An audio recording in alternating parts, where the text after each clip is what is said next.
I am Dr. Piya Chatterjee, a co-author with Dr. Mukherjee on this presentation, Neurodiversity, a Competitive Advantage for the Future Workforce. I come from the University of Akron, Akron area, Cleveland, as he mentioned. We are both from Cleveland area, and it gives me immense pride to be here presenting amidst all the stalwarts here from the business and economic world around the world from different countries. So let me share my screen and without any delay begin my presentation right here. Okay, and I promise I'll keep it very short, 10 minutes as it was said in the guidelines and the template. So let me begin. So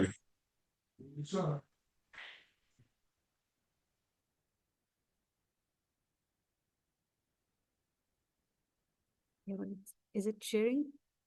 Okay, okay.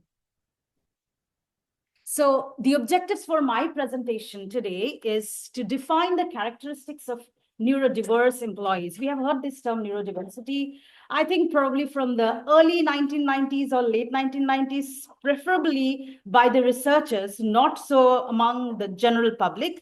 It came into being probably, I would say, sometime late 2010 or early 2020s, the term neurodiversity. I would also talk about the opportunities that the neurodiverse individuals bring to the workforce.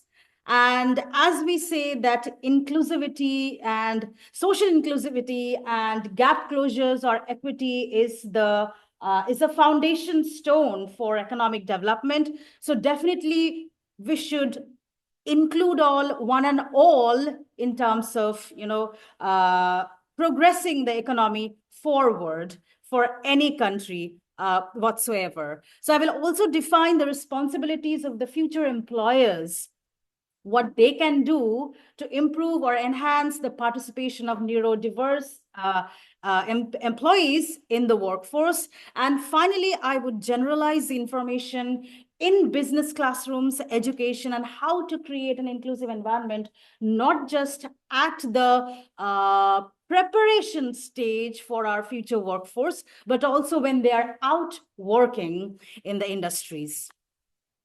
So what is the term neurodiversity? We have heard this term. We have heard different terms in different contexts, probably. We have heard about autism. We have heard about dyslexia, attention deficit hyperactivity disorder, or ADHD. We have heard about dyscalculia. So all of these terms come within the spectrum of neurodiversity, okay? It is more of a neurodevelopmental disorder, which can be explained from the medical perspective as well as from the neuroscience and from the social perspective as well, okay? So neurodiversity actually gained attention as a social movement. It was first coined by Judy Singer in early 1990s, and later it became very popular as a social movement, much as when we talk about diversity in terms of ethnicity, in terms of race, in terms of languages, in terms of many different aspects. I'm not getting into the definition of diversity, but when we talk about diversity, we have different factors that govern to what extent or why we are bringing the term diversity.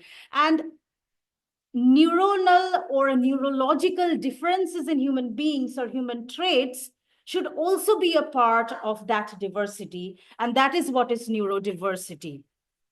So neurological diversity is actually a healthy trait or a healthy characteristic of human species. That is what we are trying to establish through the social movement of neurodiversity. As Dr. Datta mentioned, that the main goal or the end goal of education should be to bring in that humanitarian aspect, to build character. So when we bring that humanistic aspect in the workforce, definitely we cannot move forward without including one and all, including individuals with different neuronal traits, which covers neurodiversity. Finally, neurological differences should be treated as a regular, natural characteristic in human diversity, and it should not be automatically pathologized. It is a disorder. We should not bring that term when we talk about differences in the neuronal traits in a human being. It should not be pathologized, but it should be taken or embraced as a social, aspect. If I get into the neuroscience of it, and if I'm trying to describe statistically, we see that the neurotypical population is within the center of the bell curve of the normal distribution of the neurological characteristic of human traits. And the left and the right hand side, which is two standard deviations from the mean cutoff, left and right, would cover the neurominorities or the neurodivergent individual. It is just a basic statistical explanation through neuroscience of neurodiversity. When we talk about the social constructivist approach, or rather humanistic approach, we say that it's a social trait. It's a characteristic within the human being, and we should not look at it as a disability, but we should observe it on the light of strength. It's a strength-based view of the disability that can bring in opportunities in the workforce. Okay, so in the ecological approach, if we think ecologically, it is a rich variation in the human nature or biodiversity in the thriving ecosystem, because individuals have different cognitive experiences, individuals have different sensory experiences, and of course, they are different in the way they communicate with each other. So if we bring that neuroscience explanation into the workforce opportunity that we can give to those individuals, we see that one of the major strengths they bring in is high performance approach, because of their fixation, because of their perfectionist attitude. They try to tend to the exact direction, exact guideline, exact way they need to complete a work. They have more concentration in completion of a job compared to the rest of the population in general. Again, if we think more holistically, humanistically, definitely it is the inclusive workplace approach we are bringing in through evidence-based knowledge and researches done with neurodiversity or minorities in workplace. So if we think about ADHD or ASD or dyslexia, dysgraphia, all of these, disabilities, we think about, first that comes to our mind is the difficulty that they have, the way they present themselves amidst their co-workers, their peers, or even in the classroom, in higher education. But if we look at those difficulties under the light of strength, it automatically connects their success in workplace. They are critical thinkers, creative thinkers, they have hyper focus, they have great visual spatial reasoning, they are courageous, they're determined, and of course, they have great work ethics. In terms of ASD or autism spectrum disorder, they are very, very detailed oriented. They have great memory. If they really like something, if they are interested in something, they have great memory. Of course, if we think about dyslexia, when they have difficulty in a written language, expression of language, they are great storytellers. They have great communication skills that can be brought forth in any industrial aspect. Entrepreneurialism, that is another important aspect or strength that they share. Of course, at workplace, all of these strengths can convert to creativity in time management, organization skills, innovative thinking, of course, high verbal communication skills, visual reasoning, and of course, cognitive control and practical skills. So we can definitely overcome the barriers in placement if the employers come forth and think about all of these difficulties on a strength-based approach. But employers, they definitely want to include neurodiverse individuals, but often they do not know how, because they want to feel supported, but they don't have enough knowledge on neurodiversity. They want to help, but they don't know how. They have high workloads, so oftentimes that time constraint cannot be converted into helping or including such neurodiverse personalities. Sometimes they fear that some of their employees might not open up to them. There is a stigma, there is a bias associated with it. And definitely sometimes the employees do not open up about their condition because they do not find their employers to be inclusive enough. So that is something that all managers, hiring consultants can definitely talk or think about in the coming, in recent years. Still, there is high unemployment rates. Even though they are qualified individuals, they are unemployed, they remain unemployed. Let's move on to the next one. So how can the supervisors or employers include or help neurodiverse individuals? Definitely a supportive workplace, asking questions, seeking help, tending to know more by asking freely about their condition, bringing in an inclusive, structure within the workplace so that individuals can open up more, there is free discussion, and all can be educated or aware of the conditions within the working individuals or employees. Unsupportive supervisors are those who are very, very unclear about the expectations that they have of their employees. When they're unable to communicate well about the policies to those neurodiverse individuals, sorry about that, because neurodiverse individuals are very, very, job specific. They are data driven. They can be excellent data analysts, or even at the managerial position, because they are very, very particular and determined in meeting those end goals. Rapport and relationship building, as I talked about in the very first point, of course, that goes a long way in including these neurodiverse individuals. Job coaching, shadowing, peer mentors, work buddies, if all of these are in place in a company, definitely it can bring a very, very inclusive environment forth to those, to one and all, I would say.